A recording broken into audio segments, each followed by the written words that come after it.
Bom dia a todos. Que a bondade de Deus, sua infinita misericórdia, estejam presentes nessa manhã, nos abraçando, nos envolvendo a todos. Todos que vieram para cá já devem ter observado o lindo dia que está fazendo, esse sol maravilhoso que nos aquece, hoje particularmente na medida certa, nem aquele calor incessante, nem aquele clima mais frio, um azul bonito do céu, com poucas nuvens. Isso tem a nos dizer a respeito de Deus, nosso Pai, o Criador de tudo o que existe, de tudo o que nós podemos imaginar. A luz do mundo, aqui mundo no sentido não apenas do nosso planeta, mas do nosso universo material e espiritual. A fonte primária, a causa das causas, que nós iremos estudar, refletir sobre hoje.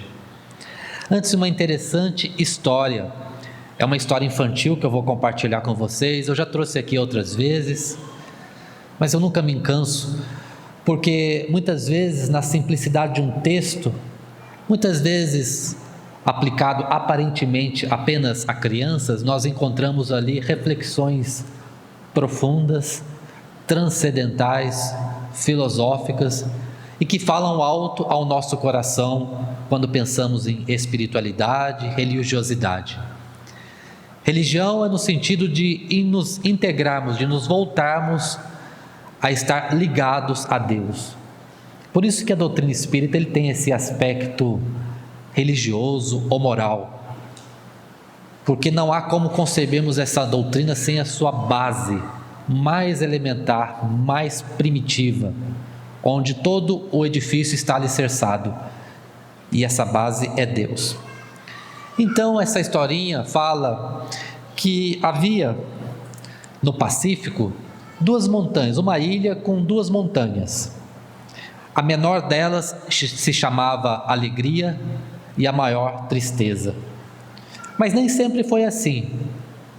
Reza a lenda que no passado aconteceu um terremoto e a Alegria, a montanha da Alegria, que era a maior, acabou tendo uma parte de suas rochas, de seu terreno, depositada no mar. E então a montanha chamada Tristeza ficou maior. E na base dessa montanha, no vale, uma avó vivia com a sua filhinha de nome Aletheia. Uma criança ativa, inteligente, curiosa. E certa vez perguntou à sua avó: vovó, quem criou o mundo? Foi Deus, minha netinha. Mas sozinho? Sim, sozinho. Todo mundo que nós conhecemos, sim. As árvores, as pedras, os pássaros, os peixes, os insetos, as flores, tudo isso também foi Deus? Sim, minha netinha. E a Aletheia saiu então pela manhã a refletir sobre aquilo que a avó lhe havia dito. Começou a olhar a natureza, a sua volta, brincar com os elementos ali que estavam à sua disposição e voltou intrigada. Olha, vovó, eu não acredito que Deus fez isso tudo, não. Não, minha neta. E por que não? Porque Deus não existe. Deus não existe, minha neta? Não. Mas se você conseguisse enxergar a Deus, você passaria a acreditar nele? Sim, vovó. Se eu ouvisse, eu acreditaria. Então se prepare, porque amanhã de manhã eu vou lhe mostrar Deus. Verdade, vovó? Sim. E assim a netinha, a Aletheia, foi dormir pensando no que seria o dia seguinte. Dormiu, envolto àqueles pensamentos. De manhãzinha a avó lhe chamou para fazer uma caminhada. Vamos, minha netinha, vou lhe mostrar a beleza de Deus e você vai entender. Mas para isso vamos ter que subir uma montanha. Aí a Aletheia já começou a não gostar, porque ela era um tanto preguiçosa. Vou ter que subir uma montanha? E qual delas, vovó? A montanha da tristeza. Puxa vida, logo a maior delas? Não podia ser a menor? Não, minha filha. Porque somente quando nós subimos a montanha da tristeza que nós conseguimos apreciar toda a beleza e grandiosidade da alegria. Se nós escalarmos a alegria primeiro, veremos apenas uma parte da tristeza. É necessário ver o todo. E assim começaram a subir. Passaram por bosques, por árvores, animais, e logo no começo da montanha, o dia ainda estava bem no seu comecinho, e a avó perguntou: o que você vê, Aletheia? Qual é a cor da alegria? Porque elas estavam subindo a montanha da tristeza. E a Aletheia então se virou o olhar para aquela outra montanha e disse: bom, a alegria é branca, talvez com alguns tons de azulado, quem sabe um tom vermelho no final, porque o dia estava no comecinho e a montanha da alegria estava envoltas em densas névoas, ainda não havia muita luz, e continuaram a subir. E agora, minha filha, qual é a cor da alegria? É azul, vovó. Já estava no meio da manhã e o sol por trás da tristeza iluminava ainda timidamente a montanha da alegria. Continuaram a subir, quando a avó perguntou: e agora, minha neta? O sol estava bem alto, quase a pino, e a netinha notou então que a montanha da alegria era verde, totalmente verde. Pararam para descansar e comer alguma coisa e continuaram a caminhada. E então agora, minha neta, o sol já estava ali no meio da tarde e a netinha pôde ver ali em variados tons de verde, verde bem escuro, verde mais claro, verde alaranjado, amarelado. Era uma quantidade de tons de verdes que ela não tinha ainda percebido. E agora então, minha neta, qual é a cor da alegria? Bom, ela tem muitas cores, vovó, muitos tons de verde, eu não consigo enumerar todos, eu nunca tinha visto dessa forma. Muito interessante, vamos continuar a subir. Já no final do dia, o sol se pondo, e ele fez um espetáculo muito bonito, com tons alaranjados, amarelados, com sombras, e a avó perguntou: e agora, qual é a cor da alegria? É amarela, vovó, com tons de laranja. Muito bem, agora que nós chegamos no topo da montanha, eu vou te perguntar qual foi a cor da alegria. E a netinha então refletiu durante toda a sua jornada e ela disse: bom, vovó, não sei dizer qual é a cor, porque a alegria tem todas as cores. Não há uma única só para poder definirmos qual é a cor da alegria. Pois bem, minha neta, assim também é Deus. Nós não conseguimos vê-lo com os nossos olhos físicos, mas podemos senti-lo através dos seus efeitos. Assim como a montanha da alegria possui todas as cores, Deus também se reflete em tudo e em todos no universo. Deus é luz, a luz que ilumina o nosso coração, a luz do nosso universo, do nosso mundo interior. Você entendeu agora? E a netinha então refletiu: sim, vovó, agora eu entendo, e agora eu sei que Deus existe. Então elas se abraçaram, se acamparam e puderam então contemplar a noite. E a Aletheia pôde então sentir Deus, enxergá-lo em cada estrela que brilhava no firmamento. Porque Deus não iluminava apenas o dia, mas também a noite. Essa interessante história de Henrique Komatsu, chamada A Menina que Viu Deus, nos traz uma reflexão importante. Será que nós, assim como ela, podemos ver a Deus? Jesus nos deu a dica no Sermão da Montanha, no capítulo 5, registrado por Mateus: bem-aventurados os que têm puro o coração, porque eles verão a Deus. Obviamente que nós ainda somos muito imperfeitos, como espíritos imortais que somos. Somos ainda crianças espirituais, temos uma longa jornada a ser percorrida, subirmos muitas montanhas, montanhas da alegria, montanhas da tristeza, para então contemplarmos através dos reflexos dessa luz divina e sentirmos através dos seus efeitos a presença de Deus em nossa vida. Mas para isso é necessário nós purificarmos o nosso coração, retirarmos deles as nossas impurezas que se traduzem em orgulho. Orgulho é aquele sentimento de superioridade que nós temos em relação ao outro. É um sentimento equivocado, obviamente, porque ninguém é melhor ou pior do que ninguém.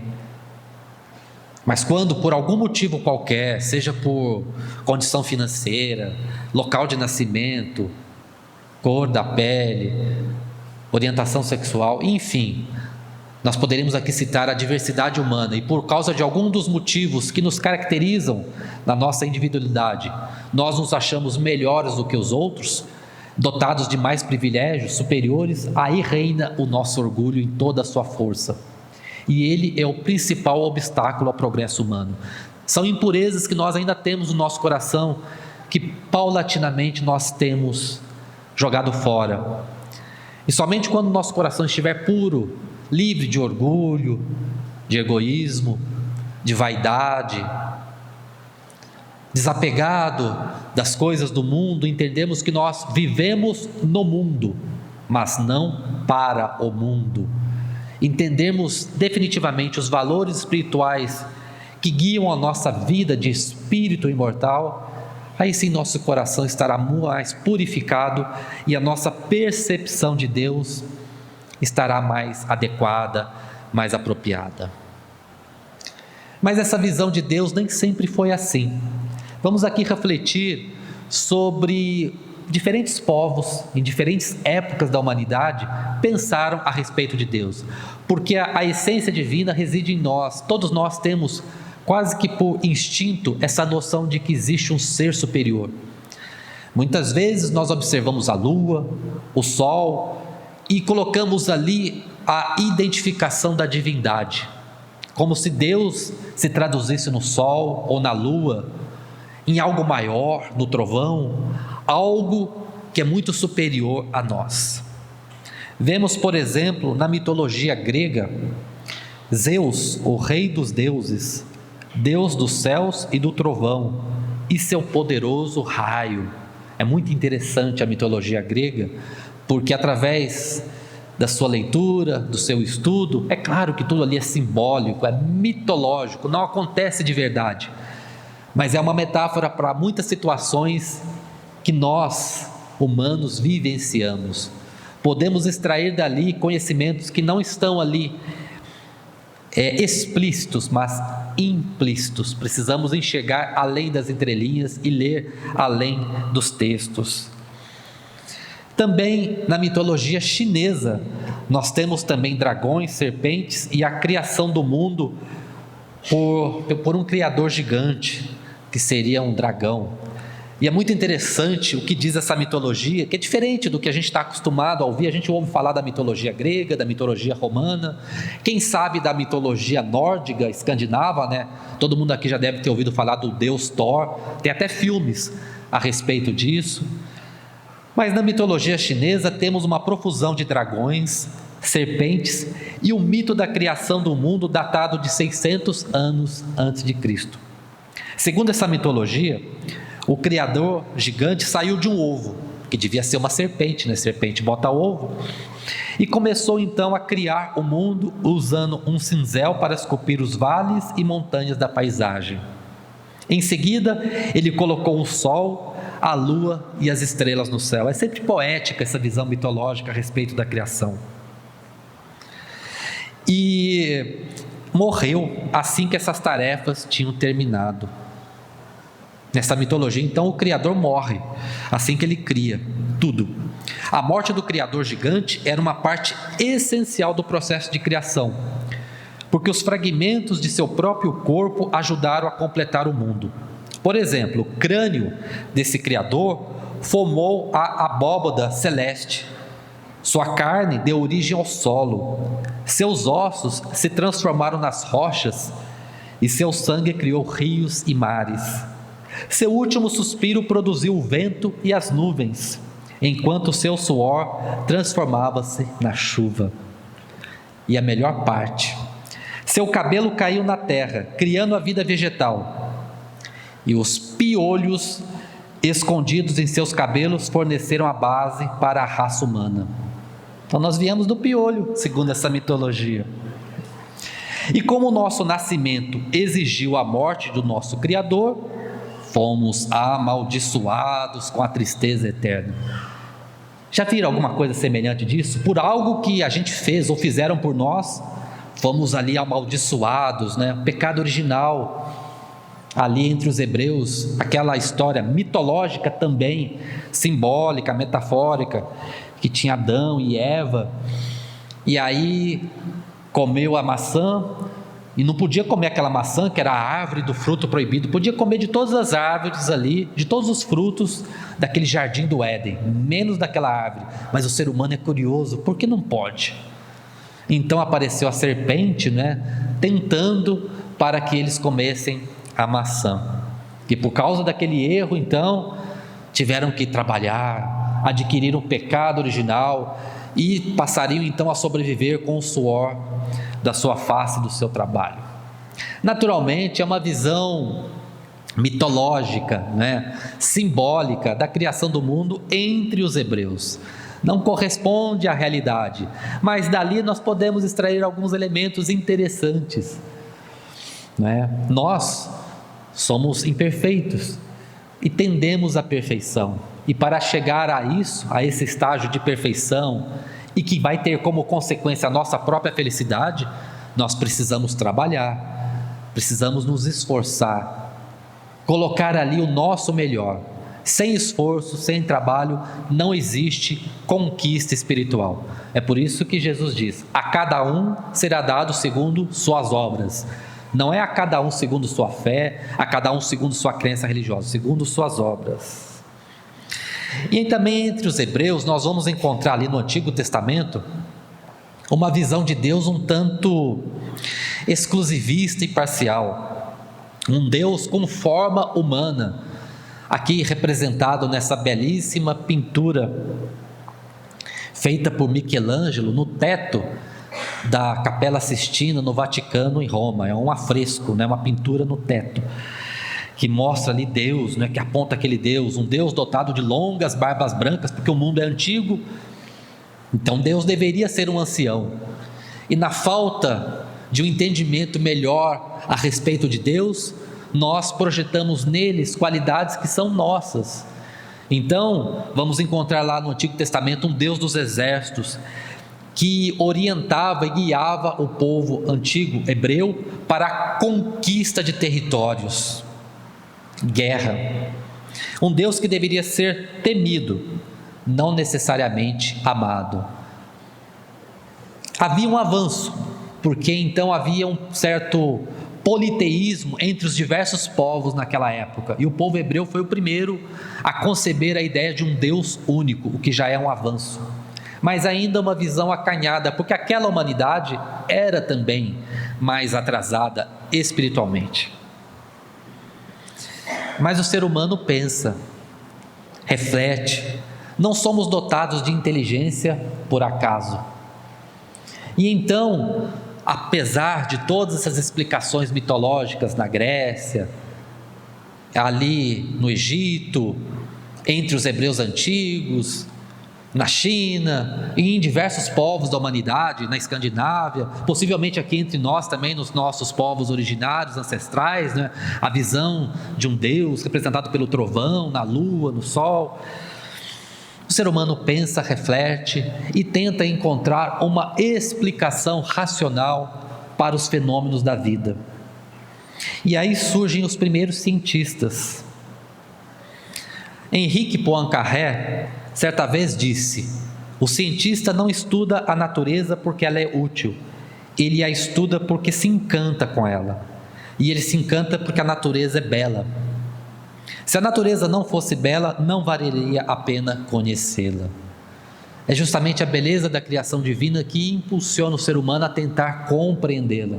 Por isso que Louis Pasteur, famoso cientista francês que descobriu a existência dos micro-organismos, certa vez ele disse que muita ciência nos aproxima de Deus, pouca ciência nos afasta dele, porque uma vez que a ciência busca explicar as leis de Deus, as leis que regem os fenômenos de todo o nosso universo conhecido, estamos entendendo o mecanismo criado por esse ser superior. Os gregos, então, apesar de toda aquela mitologia, eles foram os primeiros cientistas, aqueles que buscavam entender o mundo, formular uma explicação racional para o que eles observavam. Só uma curiosidade: hoje, infelizmente, por ignorância, muitas pessoas ainda acreditam que a Terra é plana. E já houve uma época muito longa na humanidade em que essa ideia prevalecia. Tanto é que os navegadores portugueses e espanhóis temiam que depois de um certo ponto o navio, a sua embarcação iria cair no nada, porque a terra terminava, como se fosse um cubo, que de repente toda a água ali se desaguava. Mas entre os gregos antigos, nós tivemos um deles de nome Eratóstenes, que com um experimento simples, bastante engenhoso, mas de forma simples, usando uma matemática ginasial, geometria plana básica, ele conseguiu calcular com relativa precisão qual é o tamanho do diâmetro da Terra e, consequentemente, do seu raio. Isso uns 300 anos antes de Cristo. Ele era um cientista, um estudioso, fez um experimento, houve ali uma aplicação matemática, usou a razão, a lógica e calculou o diâmetro da Terra, porque a Terra é uma esfera, ela é redonda. E o que a ciência fala a respeito da criação do nosso mundo? Em muito tempo, nós achávamos que o universo era estático, infinito, porém estático, não aumentava nem diminuía de tamanho. Porém, no começo do século XX, uma teoria ganhou força, que é a teoria do Big Bang, que mostra que o universo, esse nosso universo conhecido, material, ele teve um início há aproximadamente 13,8 bilhões de anos. Havia ali uma concentração extremamente grande de massa e deu origem a uma expansão súbita. Uma grande luz surgiu a partir dali. E olha que interessante, se nós olharmos lá no livro Gênesis de Moisés, vamos encontrar no capítulo 1, versículo 3: e Deus quis que a luz se fizesse, e assim foi feito. Faça-se a luz, fiat lux. De alguma forma a ciência corroborando uma citação do livro de Moisés do Antigo Testamento. E a luz foi feita, e a partir dessa súbita expansão de massa, em que a energia foi dissipada ao longo do cosmos, nós tivemos a formação das primeiras estrelas. As estrelas começaram a se atrair pela gravidade, formando as galáxias, os turbilhões planetários ali circulando as estrelas, tal qual o nosso Sol. O universo conhecido, segundo os cálculos atuais, tem quase 14 bilhões de anos, mas o nosso Sol aproximadamente 5 bilhões de anos. Quer dizer, quando ele se formou, quando essa estrela, que é a fonte primária nossa de energia material aqui na Terra, sem ele não haveria vida, essa estrela nasceu a partir de uns 5 bilhões de anos atrás, e a Terra também se formou como planeta aproximadamente 4,6 bilhões de anos, e o Sol ainda vai continuar a brilhar, realizar fusão nuclear, e com isso emitir luz que nos aquece, que nos permite nos alimentarmos e sobrevivermos. O Sol ainda vai viver alguns bilhões de anos, então até lá a Terra vai continuar como planeta. Esperemos que a humanidade também continue aqui, mas o planeta sobreviverá apesar de nós. Então a ciência nos fala disso, mas o que criou o Big Bang? Qual é a causa de tudo isso? A causa das causas. Daqui a pouco a gente reflete um pouco mais sobre isso. Mas não podemos deixar de falar do nosso querido Mestre Jesus. Ele nos apresenta, diferentemente do Antigo Testamento, da lei mosaica, que nos fala de um Deus dos exércitos, um Deus exclusivista, parcial, um Deus que tinha um povo escolhido. Jesus não, Jesus fala de um Pai de todos nós, Por isso que Jesus não é Deus, Jesus é nosso irmão. Mas ele diz lá no Novo Testamento que Deus, ele é uno com o Pai, no sentido de unificado com Deus, porque Jesus é um espírito puro, um espírito que já alcançou o mais alto grau de evolução a que nós podemos conceber. Ele é um preposto de Deus, alguém, um espírito que cumpre as obras diretamente do Criador, possui o coração inteiramente purificado, e ele sabe que adorar a Deus é fazer a vontade dele. Por isso Jesus é uno com Deus, se sente uno com Deus, tal é a sua identificação com o Pai. Mas Jesus não é Deus, Deus é Criador, e nós somos criaturas de Deus, criados simples e ignorantes, e que vamos evoluindo paulativamente a partir das reencarnações, até atingirmos um estágio tal de evolução, em que teremos em nós o infinito das perfeições, dentro do que é possível para um espírito como nós, né?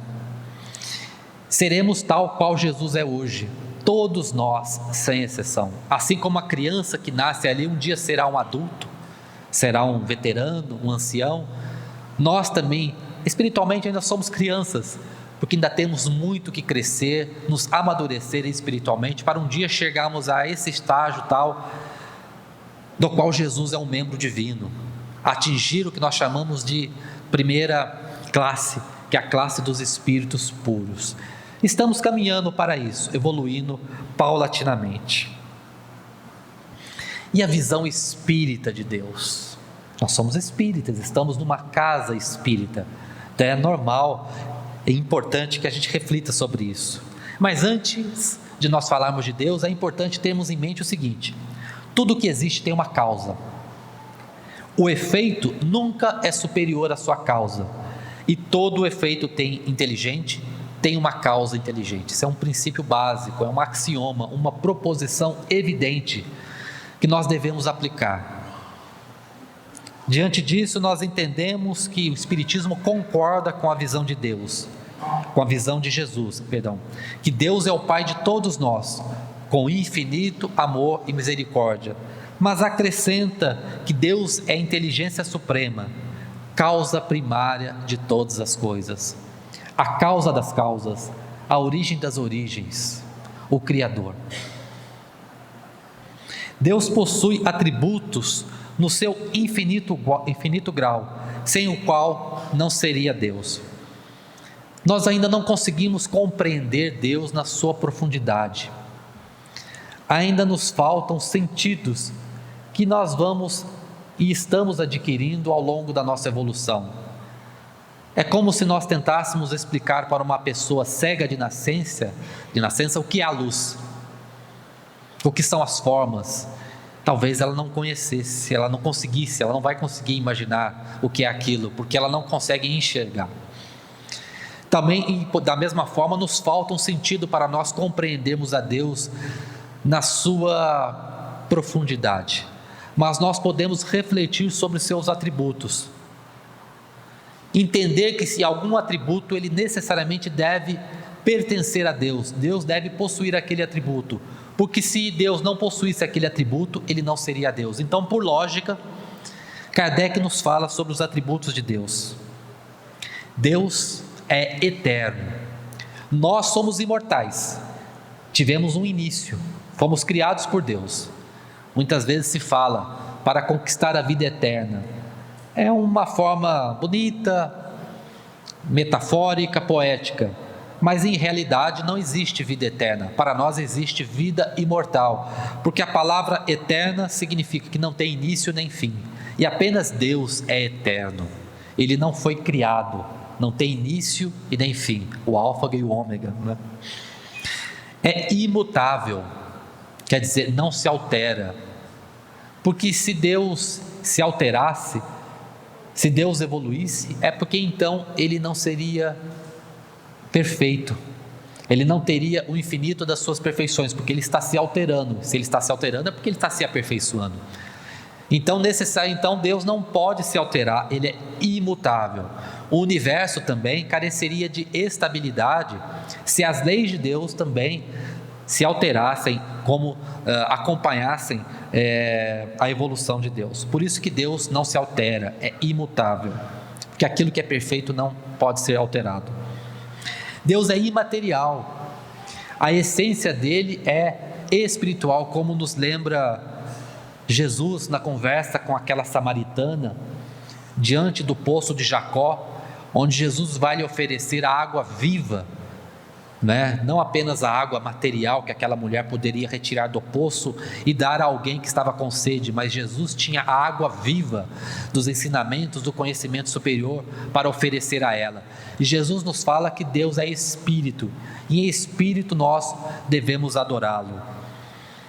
Portanto, sua natureza não é material, é espiritual. Mas nós também somos espíritos, por isso que somos os seres inteligentes da criação, criados à imagem e semelhança de Deus, como também nos lembra a bela passagem do Antigo Testamento, porque nós temos capacidade de criar, nós temos inteligência, de refletir sobre a nossa existência, lembrando do que diz o filósofo Descartes: penso, logo existo.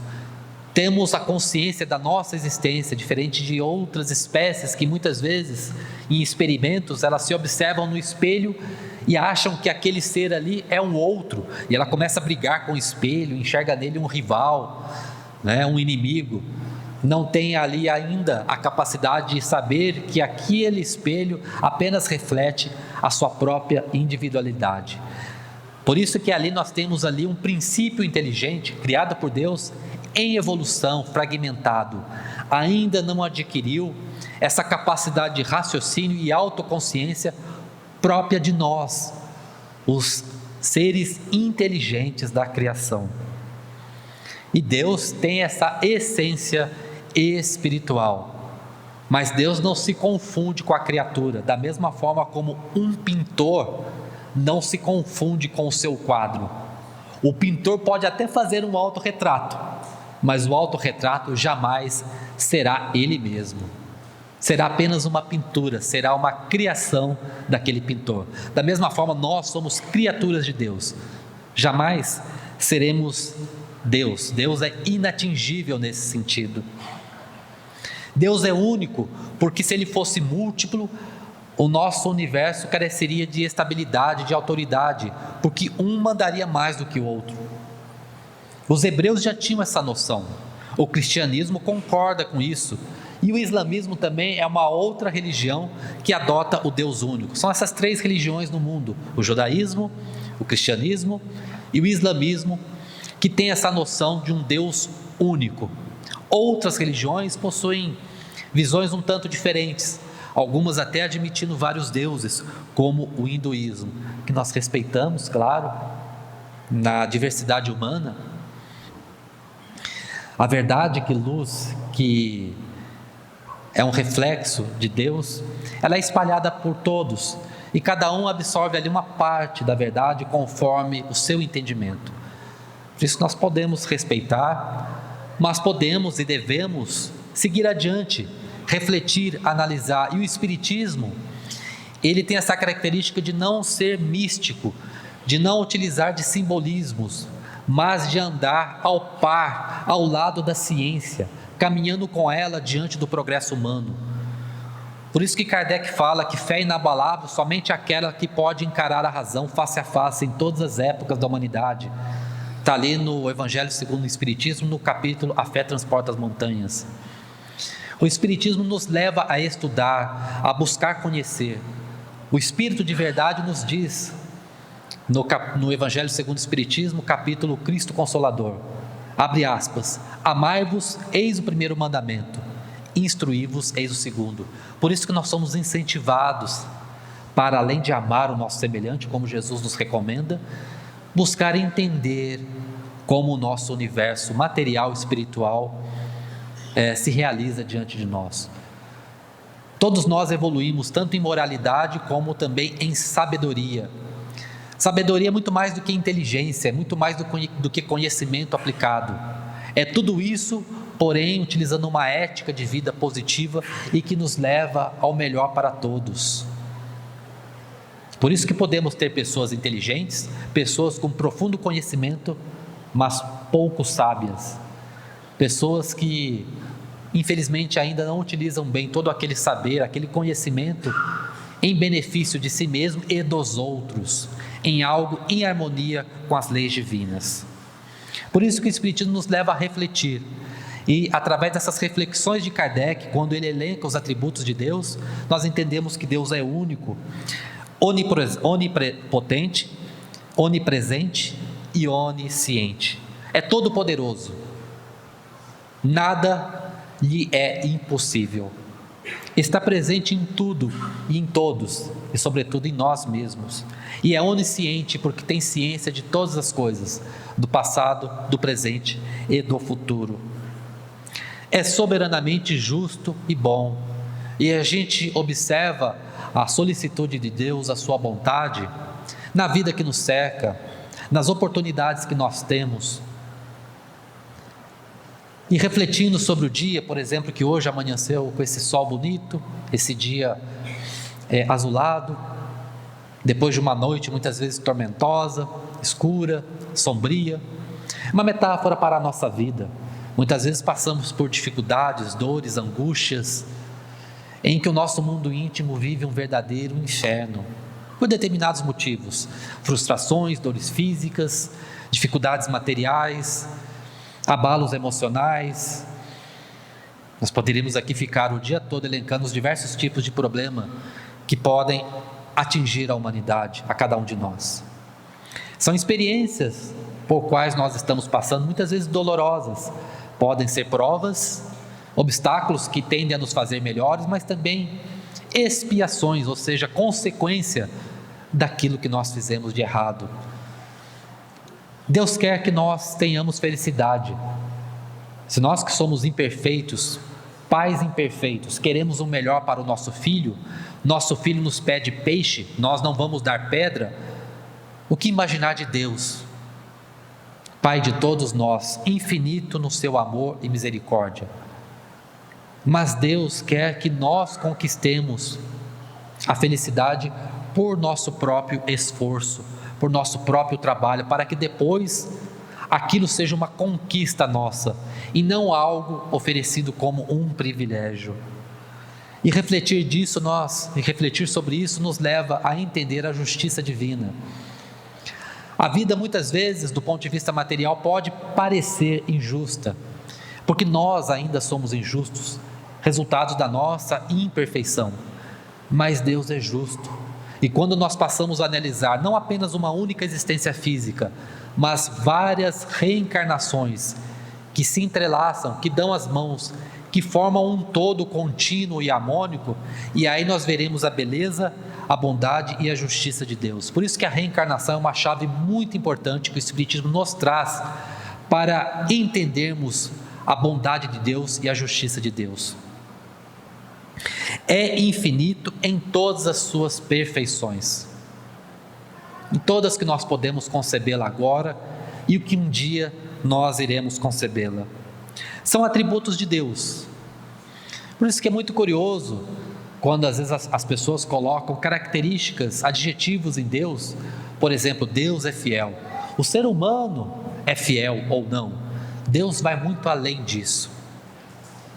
Estaremos sempre limitando Deus a um círculo pequeno quando quisermos adjetivá-lo, quando quisermos qualificá-lo, porque Ele é infinito em todas as suas imperfeições. Ele é eterno, imutável, imaterial, único, onipotente, soberanamente justo e bom e misericordioso.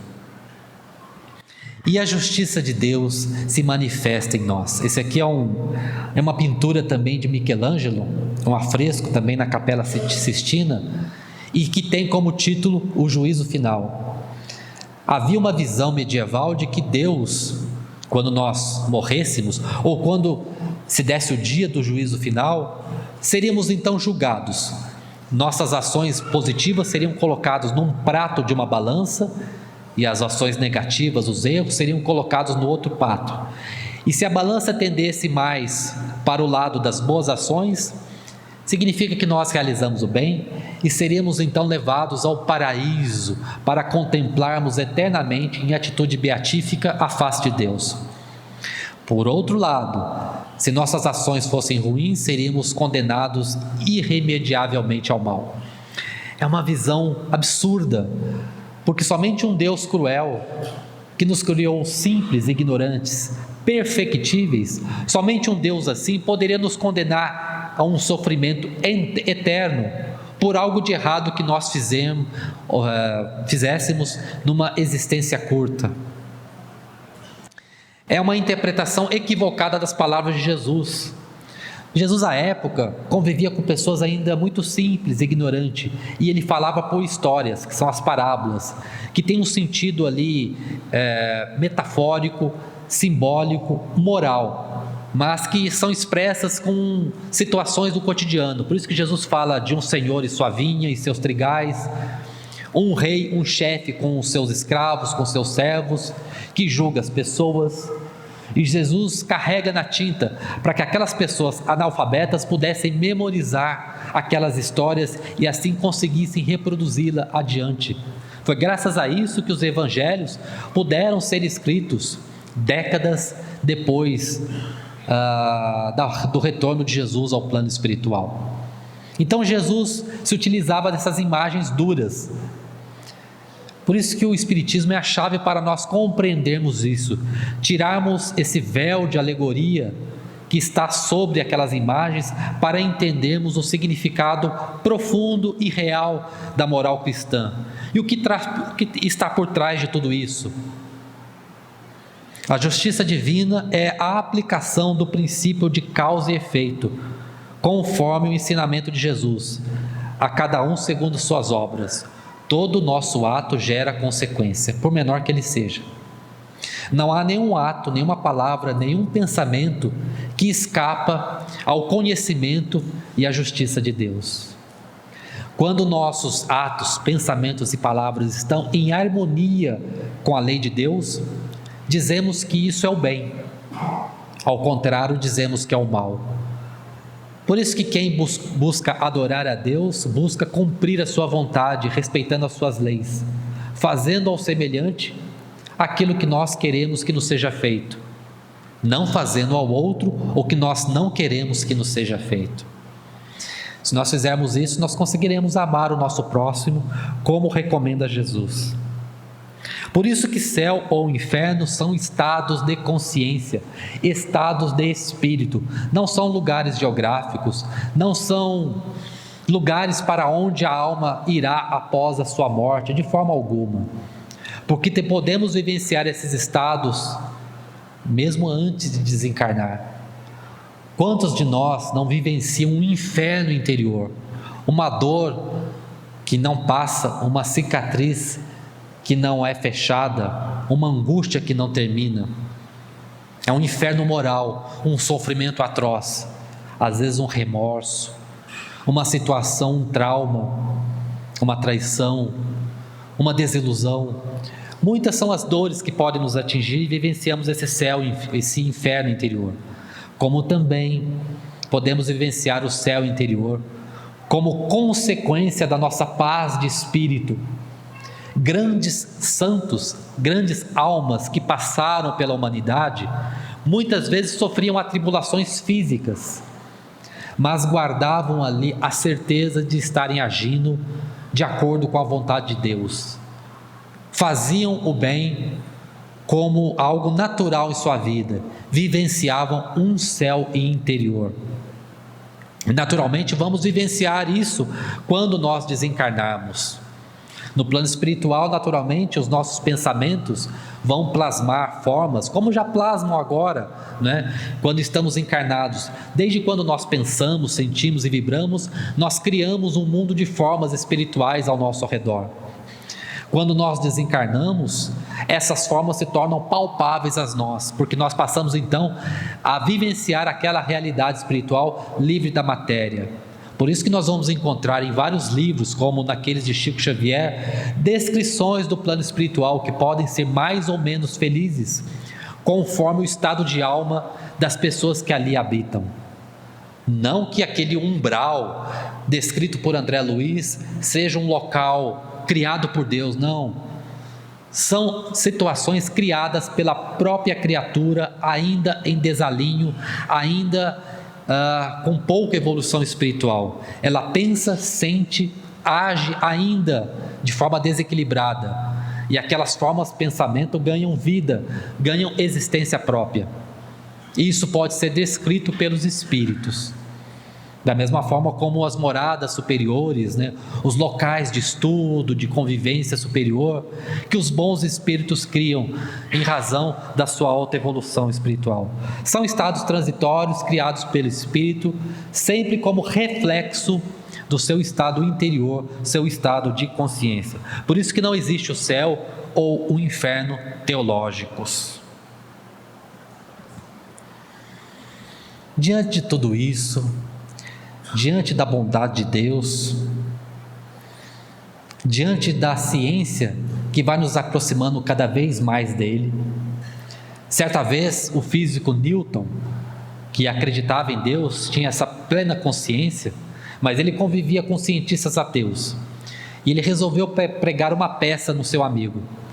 Pediu para um habilidoso, um exímio mecânico, construir uma réplica em miniatura do sistema solar, com esferas que representariam os planetas, uma esfera central representando o Sol, e todos os planetas girando em torno do Sol, de acordo com o mecanismo de manivela.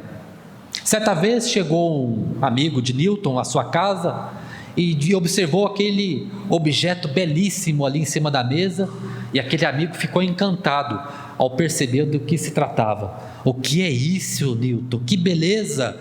Me diga quem construiu isso. E Newton mal tirou o olho de seu livro, continuou ali sentado na sua cadeira, na sua leitura, sem dar muita importância.